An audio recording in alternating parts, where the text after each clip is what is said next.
Hello and welcome back to the English Learning Podcast. I'm your host, Jason. And I'm Julia, your co-host. We're so happy you're here with us today. If you're new to this podcast, we help you learn English through real, simple conversations about life, success, and personal growth. Yes, and today's episode is a very powerful one. We're talking about something that many people don't understand clearly. Why self-discipline is more important than motivation. That's right. So many people say, I don't feel motivated or I'll start when I feel ready. But the truth is, motivation comes and goes. It's not always there when you need it. Exactly. But self-discipline, that's something you can build, practice, and use every day. It helps you keep going even when you don't feel like it. So in this episode, we'll talk about what motivation really is, what self-discipline is, and why one of them is more reliable than the other. And don't worry, we'll also give you examples and practical tips you can use in your daily life. So grab a notebook, or just sit back and relax. Let's begin our conversation on why self-discipline beats motivation, especially if you want to grow, improve, or learn something new, like English. All right, Julia, let's start with the basics. What do we actually mean when we say motivation and self-discipline? Good question. Motivation is that feeling you get when you're excited to do something. For example, when you feel inspired after watching a video or listening to a speech, you want to take action right away. Yeah, like when you hear a success story and you think, wow, I'm going to start working out every day. Exactly, but that feeling usually fades away after a few hours or a few days. That's the problem. Motivation doesn't last. Now, let's look at self-discipline. It's very different. Self-discipline means doing what you need to do, even when you don't feel like it. Yes, it's like saying, I don't want to study English today, but I'm going to study for 20 minutes anyway. That's self-discipline. So we can say motivation is emotional, but discipline is a habit. That's a great way to put it. Motivation says, I feel like it, while discipline says, I'll do it anyway. I think a good example is waking up early. Motivation might help you wake up early one day because you feel inspired. But self-discipline helps you wake up early every day, even when it's cold and you're tired. Right.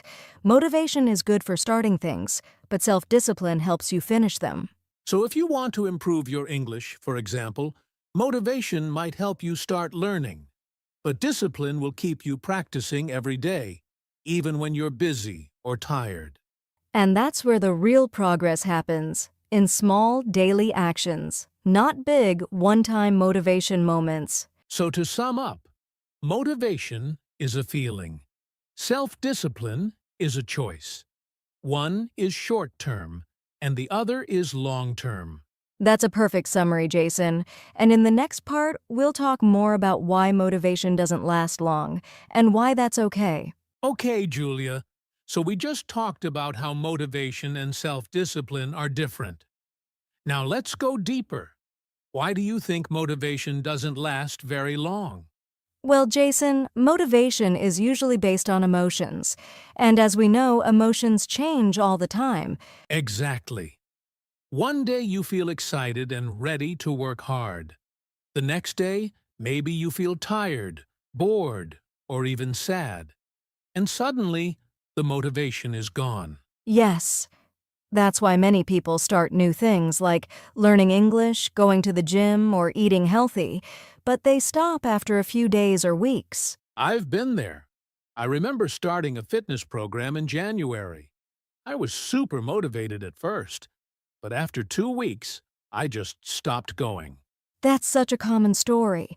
We feel motivated when something is new and exciting, but when it gets hard or when we don't see fast results, we lose that motivation. And sometimes people think, I'm just not motivated anymore, so I'll wait until I feel motivated again. But that could take days, or never happen. That's the trap. Waiting for motivation can stop your progress. That's why it's dangerous to depend only on feelings. So motivation is not bad. It's just not enough, right? Exactly.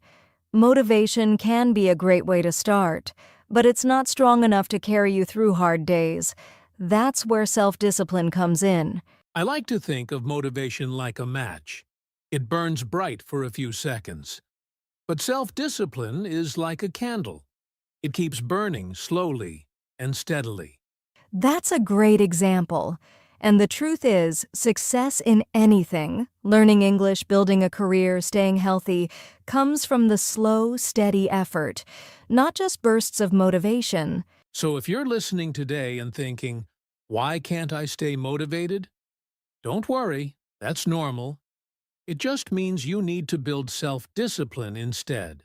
And we'll show you how to do that in the next part of our conversation. All right, Julia, we've talked about how motivation can fade.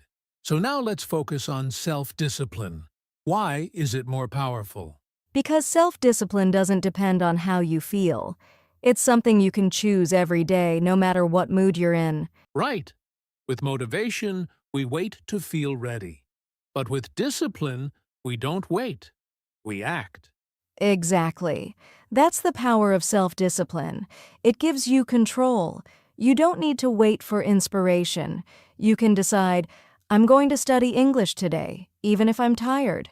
And when you do that often enough, it becomes a habit. It gets easier over time.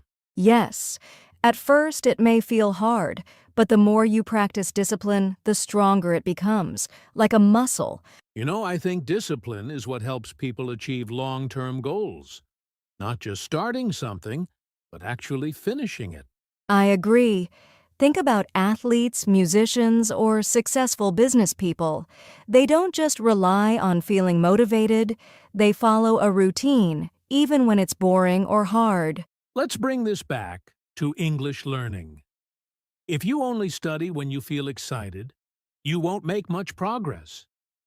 But if you study 20 minutes every day with discipline, you will get better.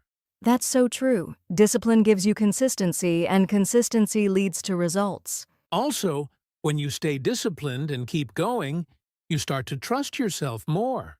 You build confidence. Yes, you start saying, I did it yesterday, I can do it again today. That's powerful. So to sum it up, self-discipline is stronger because it works even when motivation is gone. It builds habits, creates results, and helps you grow.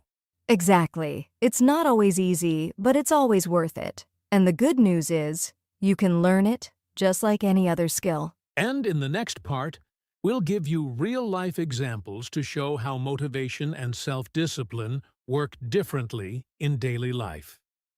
All right, Julia, let's make this super real for our listeners. Let's talk about some daily situations where motivation and discipline look very different. Great idea. Let's start with a common one, waking up early. When you feel motivated, maybe after watching a video or setting a goal, you say, tomorrow I'll wake up at 5 a.m. Yep. So you set your alarm, and the next morning, maybe you actually do it. But by day 2 or 3, that excitement is gone. And you hit snooze. Exactly. That's motivation. It helps you start. But self-discipline is what helps you wake up at 5 a.m. every day, even when you're tired or it's cold outside. Another great example, learning English. Maybe you watch a motivational video that says, you can become fluent in 6 months. So you feel excited and study for 2 hours. But then life gets busy. You miss a day, then another, and slowly you stop. Right.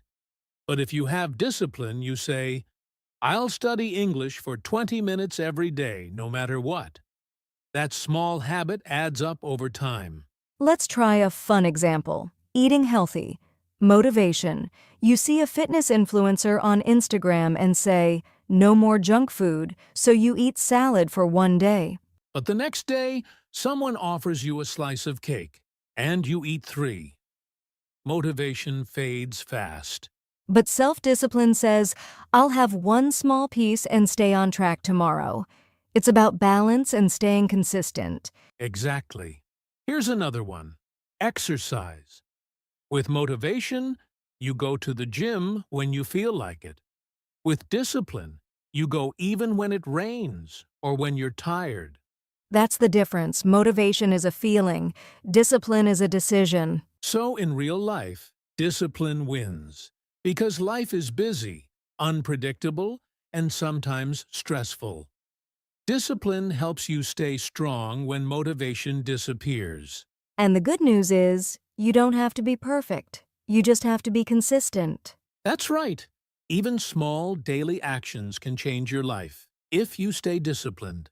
In the next part, we'll share step-by-step tips to build self-discipline, even if you've never had it before. All right, Julia. Now let's get practical. Let's help our listeners learn how to build self-discipline step by step. Yes, because self-discipline is not something you're born with. It's something you can build, like learning a new language or learning how to cook. So step one is start small. Don't try to change your whole life in one day. Pick one simple thing, like studying English for 10 minutes a day. Exactly. People fail because they try to do too much at once. But small habits are easier to keep, and they grow over time. Step two, be consistent.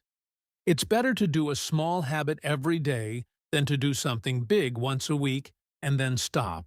Yes. For example, if you walk for 15 minutes every day, you'll be healthier than someone who runs for 1 hour once a month. Step three, use reminders. We all forget things. So set an alarm on your phone or write a note and put it on your wall. Something that reminds you to take action. That really helps. I even use sticky notes on my mirror that say things like practice English today or drink water. Simple, clear messages. Step four, remove distractions. Discipline is easier when you don't have things pulling you away. For example, if you want to study, turn off your phone or put it in another room. Or if you want to stop eating junk food, don't keep chips and cookies in the house. Make good choices easier and bad choices harder. Step 5. Track your progress. Make a simple chart or checklist. Every time you complete your habit, mark it. Seeing your progress feels great and keeps you going. I love that. I use a calendar and put a check mark every day I complete my habit. It's like a little reward. And finally, step 6. Forgive yourself when you mess up. Everyone has bad days. If you miss one day, don't quit. Just start again the next day. That's such an important step. Self-discipline is not about being perfect. It's about being committed. Keep going, even if you fall. So to review quickly, start small, be consistent, use reminders, remove distractions, track your progress, forgive yourself, and keep going. These steps really work if you practice them. It might feel hard at first, but over time, self-discipline becomes a natural part of your life. And the best part is, you'll start to feel more confident, more in control, and more proud of yourself. And now, let's talk about some common challenges people face and how to stay on track even when things get tough. All right, Julia. Now that we've shared how to build self-discipline step by step, let's talk about the hard part, staying on track. Yes, because the truth is, everyone struggles sometimes, even people with strong discipline. So let's talk about a few common challenges. Challenge number 1. Losing motivation. Sometimes people start with energy and excitement, but after a few days, that feeling is gone. That's when you need to remember your reason. Why did you start? Maybe it's to speak better English, feel more confident, or live a healthier life. Write it down and read it when you feel lazy. Great tip. Challenge number 2. Feeling tired or busy. Life gets in the way. You're working, you have family, or maybe you're just exhausted. That happens. But here's the trick. Do something small. If you can't study for 30 minutes, just study for 5. Doing a little is better than doing nothing. Yes, small actions keep the habit alive. Now, challenge number 3, being too hard on yourself. People say, I missed one day, I failed. But that's not true. Right. Missing one day is normal. What matters is what you do next. Don't give up. Just get back on track the next day. And the last big challenge, distractions. TV, social media, friends, noise. There are so many things that can pull your focus away. One tip is to create a routine. Set a time and place where you do your habit. Maybe every morning before breakfast or at night before bed. That makes it automatic. When it becomes a part of your day, you don't need to think. You just do it. So yes, challenges will come, but with a few smart moves, you can stay strong and keep going. And next, we'll share some simple habits that you can add to your day to grow your discipline even more. So, Julia, now that we've talked about the challenges, let's give our listeners some simple habits they can try. Habits that build self-discipline little by little. Yes, these are small actions, but if you do them every day, they train your brain to stay focused, consistent, and strong. Okay, habit number 1, make your bed every morning. It sounds simple, but doing it first thing in the morning gives you a feeling of control and success. Yes, it tells your brain, I start my day with order, and it's easy to do, which builds confidence. Habit number 2, set a short daily goal. For example, today I will study English for 15 minutes. Keep it small and specific. That's important. Small goals are easier to complete, and success gives you energy to keep going the next day. Habit number 3, use a timer. Set a 10-minute timer for reading, writing, or working. When the timer starts, focus fully. When it stops, you're done. I love that. It helps avoid distractions and keeps you on track. And over time, you'll find it easier to focus. Habit number 4, say no to something small every day. For example, skip that second cookie, or turn off your phone for 20 minutes. That's great. Every time you say no to something easy, you train your self-control muscle. You get stronger inside. Habit number 5, reflect at the end of the day. Ask yourself, did I do my small habit today? If yes, great. If not, plan to try again tomorrow. Reflection helps you stay honest with yourself. It's not about judgment. It's about learning. So, to review, make your bed. Set a daily goal. Use a timer. Say no to small temptations. Reflect daily. Start with just 1 or 2. Keep it simple. Discipline doesn't grow in a day. It grows with daily effort. And now, let's have a little fun. A short role play to show the difference between motivation and discipline in a real-life situation. Let's imagine 2 people, motivated Mike and disciplined Dinah. Both want to learn English. Let's see how their day goes. Scene 1, morning. Yawns, wow, I feel amazing today. I watched a video last night about learning English fast. I'm super motivated. I'll study for 2 hours today. Mike studies for 2 hours. He feels great. But tomorrow, scene 2, next morning. Ugh, I'm so tired. I'll skip studying today. I don't feel that motivation anymore. Maybe tomorrow.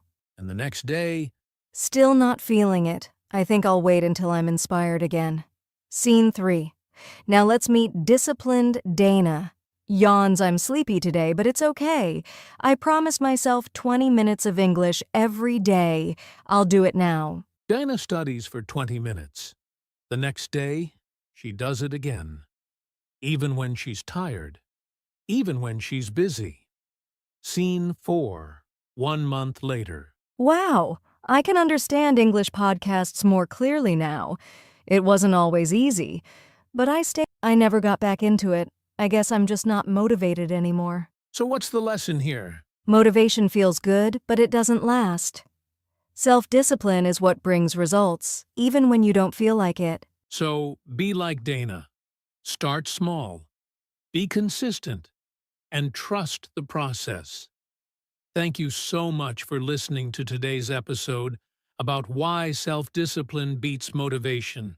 Remember, motivation can help you start, but self-discipline will help you keep going and reach your goals, whether it's learning English or anything else. Start small, be consistent, and be kind to yourself on this journey.